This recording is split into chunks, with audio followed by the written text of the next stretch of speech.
নলবাৰী জিলা বিজেপিৰ সন্মানীয় সভাপতি ডাঙৰীয়া,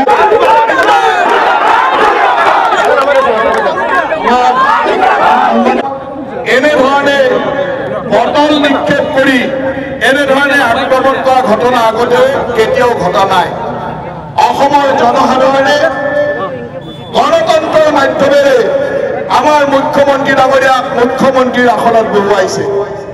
মুখ্যমন্ত্ৰী ডাঙৰীয়াৰ জনপ্ৰিয়তাত প্ৰতিটো স্তৰৰ মানুহৰ মুখ্যমন্ত্ৰী ডাঙৰীয়াৰ ওপৰত থকা আস্থা আৰু বিশ্বাস আৰু অসমৰ যি দুৰ্দান্ত উন্নয়ন, এই উন্নয়ন বিকাশৰ জয়যাত্ৰাত আজি কংগ্ৰেছ দল সেই কাৰ্যসূচীটোৰ আগে আগে যিমানটা কাৰ্যসূচী হৈছে চাৰিওফালে অকল মানুহ কোনো মানুহ বীৰ দি বাদ পাবলৈ নাই।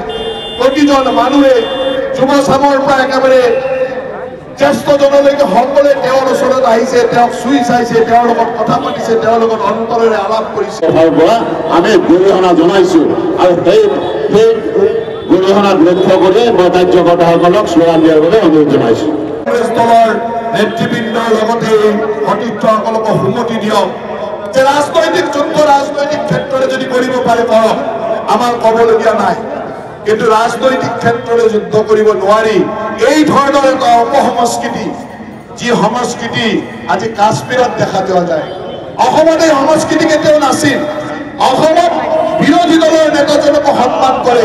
অসমত প্ৰতিটো সময়ত আৰু হিমন্ত বিশ্ব শৰ্মা ডাঙৰীয়াৰ দৰে এনেকুৱা এজন জনপ্ৰিয় মুখ্যমন্ত্ৰীক এই ধৰণে লুকাই চুৰ কৰি পিছৰ পৰা বটল নিক্ষেপ কৰা কাৰ্য কিমান লজ্জাজনক, কিমান গৰিহণাৰ যোগ্য, সেয়া অসমৰ ৰাইজে প্ৰত্যুত্তৰ দিব।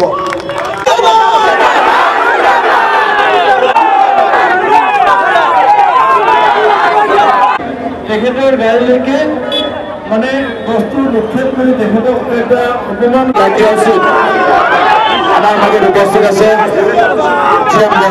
মাননীয় নাৰায়ণ ডেকা ডাঙৰীয়া আৰু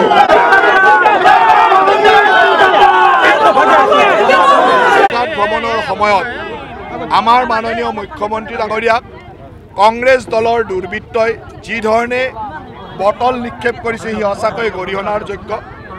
ময়ো তেখেতৰ লগতে একেলগে গোলাঘাটত আছিলোঁ আৰু গোলাঘাটত তেখেতসকলে কংগ্ৰেছ ভৱনত আহি কিছু 15-20 জন ল'ৰা গোট খাইছিলে আৰু আমাৰ পুলিচ প্ৰশাসনেও তেওঁলোকক সুন্দৰভাৱে তাত থাকিবৰ কাৰণে সুবিধা কৰি দিছিল, ক'তো কোনো ধৰণৰ অসুবিধা কৰা নাই।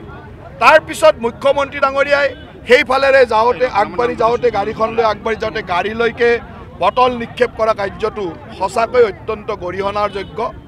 মই আশা ৰাখোঁ যে কংগ্ৰেছৰ এই কাৰ্যৰ মাজেৰে তেখেতসকলৰ হতাশাৰ পৰিচয় দিছে আৰু হতাশাগ্ৰস্ত কংগ্ৰেছে আজি এই ধৰণৰ কাম উন্মাদৰ দৰে বলীয়া হৈ এই ধৰণৰ কাম কৰিছে। মই আশা ৰাখোঁ যে ভগৱানে তেওঁলোকক সুমতি দিয়ক, যাতে অসমত এই ধৰণৰ অপসংস্কৃতি লৈ নাহে। অসমৰ ৰাইজে বিচাৰে এখন শান্তিৰ অসম, উন্নয়নৰ অসম। আজি মুখ্যমন্ত্ৰী ডাঙৰীয়াৰ নেতৃত্বত অসম ভাৰতবৰ্ষৰ 5খন শ্ৰেষ্ঠ ৰাজ্যৰ ভিতৰত এখন হ'বলৈ গৈ আছে। সেই সময়ত এই ধৰণৰ পৰিৱেশ যাতে কোনো সৃষ্টি নকৰে তাৰ কাৰণে সকলোলৈকে মই আহ্বান জনাইছোঁ। কংগ্ৰেছ দলৰ সতীৰ্থসকলেও কৈছোঁ যে তেখেতসকলে অন্ততঃ ভগৱানে তেখেতসকলক সুমতি দিয়ক, ভাল কামত লাগক, ভালকৈ প্ৰতিদ্বন্দ্বিতা কৰক, প্ৰতিযোগিতা কৰক, আমাৰ ক'বলগীয়া নাই। কিন্তু এনেকুৱা ধৰণৰ হতাশাৰ বহিৰ্প্ৰকাশ যাতে নকৰে তাৰ কাৰণে তেখেতসকলক আহ্বান জনাইছোঁ। চাওক, নিশ্চয়কৈ সেই সমষ্টিটো গৌৰৱ গগৈ ডাঙৰীয়াৰ সমষ্টি, গতিকে নিশ্চয়কৈ হতাশাৰ বহিৰ্প্ৰকাশ তাত হ'ব পাৰে। তেওঁৰ চাহ চিনাকি মানুহ তাত আছে।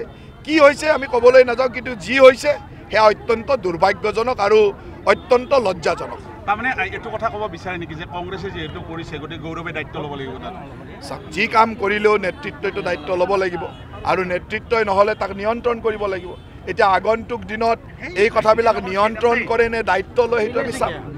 হয় দায়িত্ব লওক, নহ'লে নিয়ন্ত্ৰণ কৰক, ভৱিষ্যতে হ'ব। আৰু কেতিয়াও নহয় বুলি তেওঁ স্পষ্টতাৰে কওক যে ভৱিষ্যতে এনেকুৱা কাম অসমত হ'বলৈ দিয়া নহ'ব। তেনেকৈ দায়িত্ব পালন কৰক, তাকেই আশা ৰাখিম। Thank U.